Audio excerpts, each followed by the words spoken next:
Who are we? Who are you? How can you know you? How can I know I? And does this help? That's what I'm going to be exploring in this video. And the good news is, what I've discovered through direct experience and learning is there's the essence of us in all of us that knows who we are, that is connected with purpose, that is connected with love, that is connected with life. Everything we need is right here in us. And there is great wisdom and joy and serenity when we live life connected with our own essence. So there's nothing to do, nothing to change, nowhere to go. That's the good news. Now the bad news is we get in our own way. I wake up in the morning feeling like I'm not enough, feeling like I am not worthy. Throughout the day, I get lost in distractions, fear, imposter syndrome, all these different things. And what I'm sharing today has proven to me to be really useful to help us understanding who we are and to live more true to who we are. The teachings are contemporary, quite revolutionary. I found they lead to great freedom, but they also may lead to a little bit of discomfort, because the essence of what I'm about to teach is we are not one thing. We are multiple things. I'm going to be blending together three sources. One is very recent contemporary psychotherapy on internal family systems. I'll be referencing a book by Richard Schwartz published in 2021. I'm going to be bringing in a esoteric teacher from Armenia, Gurdjieff, who in the early 1900s also recognized that we are not a single I, but there's a multiplicity of I's. Gurdjieff was famous for bringing in the Enneagram to the West, but I'm particularly going to focus on the teachings of one of his students who really looked into the multiplicity of parts. And the third thing I want to bring in is a popular contemporary Pixar movie. And let's start there, because Inside Out really has this beautiful visual of multiple parts operating inside of us. And you see these multiple parts, whether it's joy or fear, take on the control panel and get very different results when those parts, I'm going to start using the word parts, are in charge. So let's talk about the parts of us. Now, Richard Schwartz, we're not looking at Disney or at Pixar for the truth of what a part is. We're looking for a very respected psychotherapist who's been working in years. A part isn't just one emotion like it is in the movie. A part has emotions, has beliefs, but various parts take over. I got a part of me very young that wanted to hide. I saw the world as scary. I didn't know how to navigate when I was 3, 4, 5 years old, so I hid. I would actually dig holes in the ground and build periscopes so I could look at the world. Now, this part of me is still alive today. Thinks it's doing me a favor, maybe when I'm in a meeting and I want to speak, and that part of me takes the control panel over and keeps me quiet and makes me go invisible. There are angry parts, sad parts, young parts. Richard Schwartz talks about the exiles. There are multiple parts. This is often a different view of the inner child. There's not just one inner child. There are multiple parts of us that we have exiled at an early day because society didn't want them to be seen.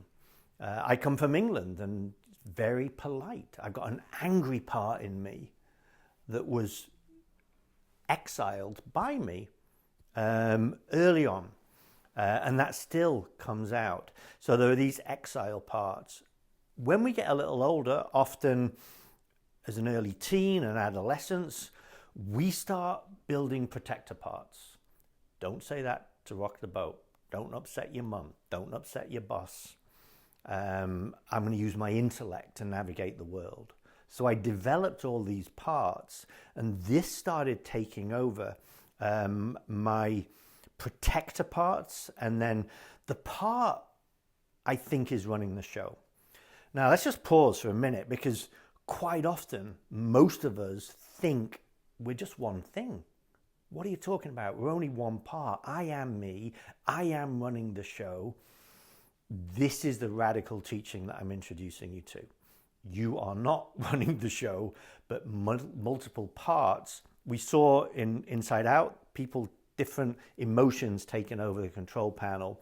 This is what's called blending. So when one of these parts, a hider part for me, or an angry part takes over, often very young, immature, not great results. I'm going to bring in Gurdjieff now, because this is where I get excited. We can raise our consciousness. And the part that I talked about, this essence that is connected with the intelligence of the universe, with the love of the universe, is referred to by Gurdjieff as the real I, is referred to by Richard Schwartz as the self.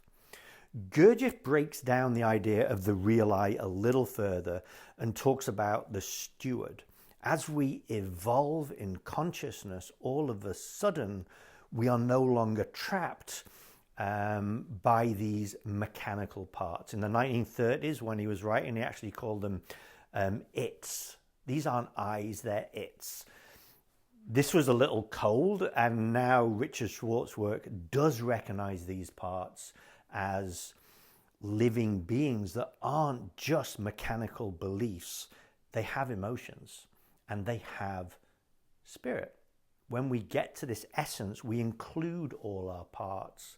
And this is different from when we navigated the world as a young child, or even as I navigated the world through most of my adult life. I kept these parts hidden.